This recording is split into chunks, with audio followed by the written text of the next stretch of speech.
എല്ലാവർക്കും നമസ്കാരം. നമ്മൾ അടുത്ത ക്ലാസ്സിലേക്ക് കിടക്കുകയാണ്. അപ്പോൾ കഴിഞ്ഞ ദിവസം നമ്മൾ പറഞ്ഞു നിർത്തിയ സ്റ്റെപ്സ് ഓഫ് ഡാറ്റ പ്രോസസ്സിങ്ങിൻ്റെ ആദ്യത്തെ 3 സ്റ്റേജ് പറഞ്ഞു കഴിഞ്ഞു നമ്മൾ കഴിഞ്ഞ ക്ലാസ്സിൽ. പിന്നെ വരുന്ന 3-ാമത്തെയും 4-ാമത്തെയും 5-ാമത്തെയും ആയിട്ടുള്ള സ്റ്റേജിനെ കുറിച്ചിട്ടാണ് ഇപ്പോൾ നമ്മൾ ഈ ക്ലാസ്സിൽ പറയുന്നത്, steps of data processing.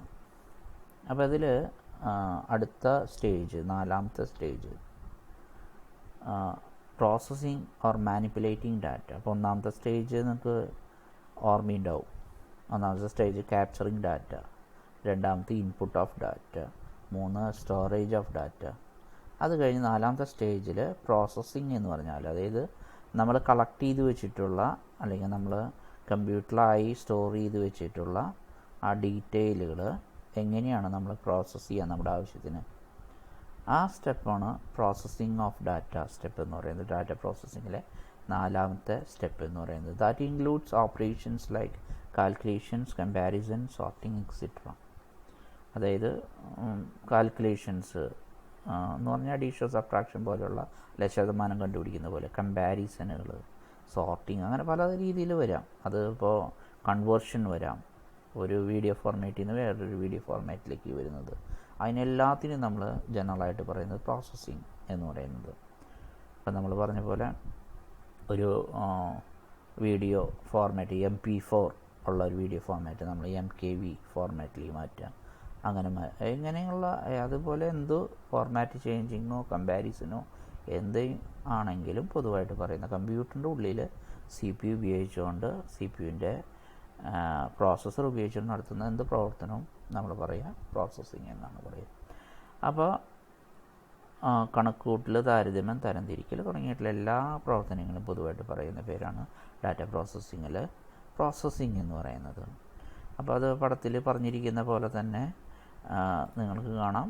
കമ്പ്യൂട്ടറിലുള്ള detail, നമ്മൾ സ്റ്റോർ ചെയ്തിരിക്കുന്ന ഡീറ്റെയിൽ പ്രോസസ്സർ എന്ന് പറഞ്ഞ CPU എന്ന് പറഞ്ഞ ബോക്സിൻ്റെ ഉള്ളിലാണ് പ്രോസസ്സർ എന്ന് പറയുന്നത് നിൽക്കുന്നത്. അതുവഴി അതിനെ പ്രവർത്തിപ്പിക്കുക, വേറൊരു ഫോർമാറ്റിലോട്ട് നമുക്ക് ആവശ്യമുള്ള ഫോർമാറ്റിലോട്ട് കൺവേർട്ട് ചെയ്യുക. ആ സ്റ്റെപ്പിനെ പറയുന്ന പേരാണ് പ്രോസസ്സിങ് എന്ന് പറയുന്നത്. ഇത് കഴിഞ്ഞാൽ പ്രോസസ്സിങ് കഴിഞ്ഞ് കഴിഞ്ഞാൽ നമ്മൾ അടുത്ത സ്റ്റേജിലോട്ട് വരും.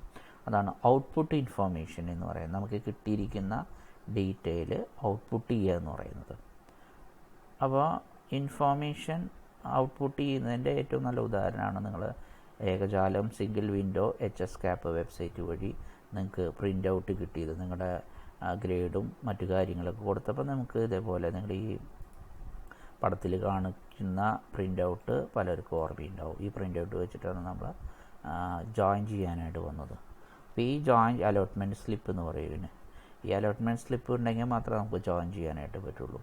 അപ്പോൾ ഈ അലോട്ട്മെൻറ്റ് സ്ലിപ്പ് ആണ് സത്യത്തിൽ HSCAPൻ്റെ ഔട്ട്പുട്ട് എന്ന് പറയുന്നത്. ഔട്ട്പുട്ട് അത് നിങ്ങൾക്ക് 2 രീതിയിൽ ഉപയോഗിക്കാം. കാണാം, ഒന്നെങ്കിൽ നിങ്ങൾക്ക് സ്ക്രീനിൽ അത് കാണാം, ഇല്ലെങ്കിൽ നിങ്ങൾക്ക് പ്രിൻ്റർ ഉപയോഗിച്ച് പ്രിൻ്റ് ഔട്ടായിട്ട് എടുക്കാം.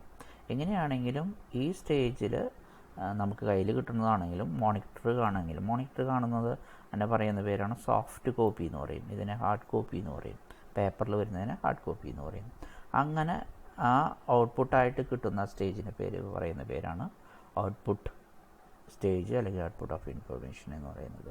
അപ്പോൾ ഇത് പ്രോസസ്സിങ്ങിന് ശേഷം ലഭിച്ച വിവരങ്ങളാണ് ഈ ഘട്ടത്തിൽ നമുക്ക് ലഭിക്കുക.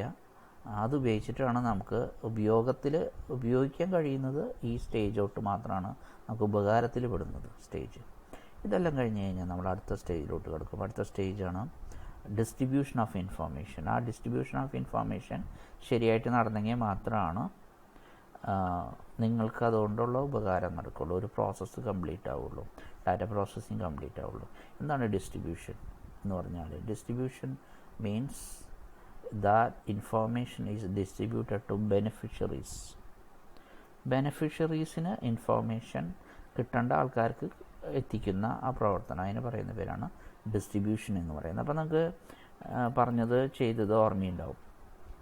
ഇതിൽ നമ്മൾ ഏകജാലകം സിംഗിൾ വിൻഡോ HSCAP വഴി നിങ്ങൾ ചേരാൻ വന്നപ്പോൾ നിങ്ങളുടെ കയ്യിൽ അലോട്ട്മെൻറ്റ് സ്ലിപ്പ് കിട്ടിയിരിക്കുന്ന പോലെ തന്നെ ഇത് ചേരാൻ ഉള്ള സ്കൂളിലും ഇതിൻ്റെ ഒരു ലിസ്റ്റ് എത്തിയിട്ടുണ്ടാവും. ആ ലിസ്റ്റ് എത്തിയാൽ മാത്രമാണ് നിങ്ങൾ ചേർത്താനായിട്ട് പറ്റുള്ളൂ. അല്ലെങ്കിൽ ലിസ്റ്റിൽ പേരുണ്ടെങ്കിൽ ആ റാങ്ക് ലിസ്റ്റിൽ പേരുണ്ടെങ്കിൽ മാത്രമേ നിങ്ങൾ ചേർത്താനായിട്ട് പറ്റുള്ളൂ. അപ്പോൾ ഇത് രണ്ട് ആൾക്കാർക്ക്, രണ്ട് വിഭാഗം ആൾക്കാർക്ക് ഇത് ഡിസ്ട്രിബ്യൂട്ട് ചെയ്യണം. ഒന്ന് സ്റ്റുഡൻസിനും രണ്ട് ഇൻസ്റ്റിറ്റ്യൂഷനും. അപ്പോൾ ആ സ്റ്റേജിന് അങ്ങനെ ഡിസ്ട്രിബ്യൂഷനെ വേണ്ട ആൾക്കാർക്ക് ഇൻഫോർമേഷൻ ഡിസ്ട്രിബ്യൂട്ട് ചെയ്യുന്ന ആ സ്റ്റേജിനെ പറയുന്ന പേരാണ് ഡിസ്ട്രിബ്യൂഷൻ ഓഫ് ഇൻഫോർമേഷൻ സ്റ്റേജ്. നല്ലത് വായിച്ചു നോക്കിയാൽ പിടി കിട്ടും. For example, in higher secondary admission the allotment slip, അത് നിങ്ങൾക്ക് കിട്ടിയിരിക്കുന്നത്, are distributed to the applicants എന്ന് പറഞ്ഞാൽ നിങ്ങൾ, ആൻഡ് ലിസ്റ്റ് ടു സ്കൂൾസ്. ഇതിൽ നിങ്ങളുടെ പേരുള്ള വിവരം ഇതിൻ്റെ ലിസ്റ്റ് സ്കൂളിലേക്കും അല്ലെങ്കിൽ ഇൻസ്റ്റിറ്റ്യൂഷനായിരിക്കും. ഈ രണ്ട് ഇങ്ങനെ ചെയ്യുന്ന പ്രവർത്തനത്തിന് പറയുന്ന പേര്, ആവശ്യമുള്ള ആൾക്കാർക്ക്, ഡിസ്ട്രിബ്യൂട്ട് ചെയ്യേണ്ട ആൾക്കാർക്ക് ഇൻഫർമേഷൻ ഡിസ്ട്രിബ്യൂട്ട് ചെയ്യുന്ന പറയുന്ന പേരാണ് ഇതെന്ന് ഡിസ്ട്രിബ്യൂഷൻ ഓഫ് ഇൻഫർമേഷൻ എന്ന് പറയുന്നത്. അപ്പോൾ ഇത്രയും 3 സ്റ്റെപ്പുകളാണ് ഉള്ളത്. അവസാനം നമ്മൾ പറഞ്ഞത് 3 സ്റ്റെപ്പ്. ഏതാ 3 സ്റ്റെപ്പ് പറയുന്നത്?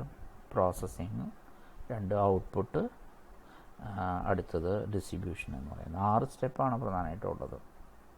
1 capturing of data, 2 input of data, 3 storage of data, 4 processing എന്ന് പറയുന്നത്, 5 ഔട്ട്പുട്ട് എന്ന് പറയുന്നത്, 6 ഡിസ്ട്രിബ്യൂഷൻ എന്ന് പറയുന്നത്. ഈ 6 സ്റ്റേജസിനെയാണ് ഡാറ്റ പ്രോസസ്സിങ്ങിൻ്റെ സ്റ്റേജസ്, 6 സ്റ്റേജസ് എന്ന് പറയാം, അല്ലെങ്കിൽ 6 സ്റ്റെപ്സ് എന്ന് പറയുന്നത്. ഇത്രയും കാര്യങ്ങളാണ് തൽക്കാലം ഉള്ളത്. അടുത്ത ക്ലാസ്സിൽ പറയാം. Thank you.